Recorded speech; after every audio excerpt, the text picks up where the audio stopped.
Joshua 18. The whole assembly of the Israelites gathered at Shiloh to set up the tent of meeting there.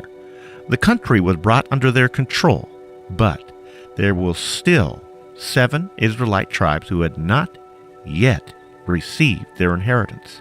So Joshua said to the Israelites, "How long will you wait before you begin to take possession of the land that the Lord, the God of your fathers, has given you? Appoint 3 men from each tribe. I will send them out to make a survey of the land and to write a description of it, according to the inheritance of each. They will return to me. You are to divide the land into 7 parts. Judah is to remain in its territory on the south, and the house of Joseph in its territory on the north. After you have written descriptions of the 7 parts of the land, bring them here to me, and I will cast lots for you in the presence of the Lord our God. The Levites, however, do not get a portion among you, because the priestly service of the Lord is their inheritance, and Gad, Reuben, and the half-tribe of Manasseh have already received their inheritance on the east side of the Jordan. Moses, the servant of the Lord, gave it to them."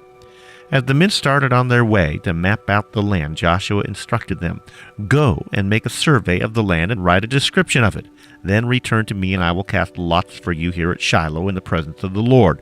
So the men left and went through the land.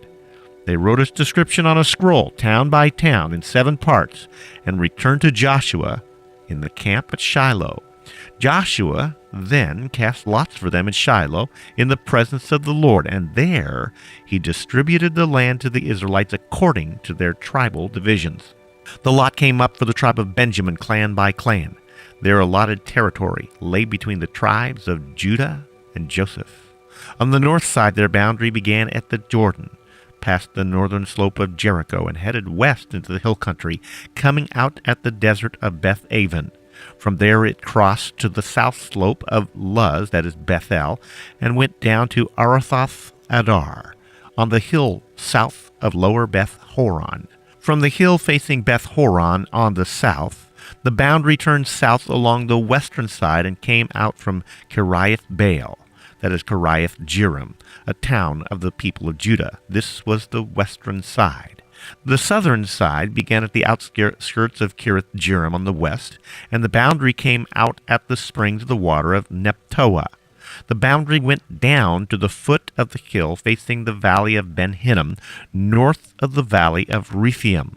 It continued down the Hinnom Valley, along the southern slope of the Jebusite city, and so to En-Rogel. It then curved north, went to En-Shemesh, continued to Gelioth, which faces the pass of Adullam, and ran down to the stone of Bohan, son of Reuben. It continued to the northern slope of Beth Arabah, and then down into the Arabah. It went to the northern slope of Beth Hoglah, and came out of the northern bay of the Salt Sea, at the mouth of the Jordan in the south. This was the southern boundary. The Jordan formed the boundary on the eastern side. These were the boundaries that marked out the inheritance of the clans of Benjamin on all sides.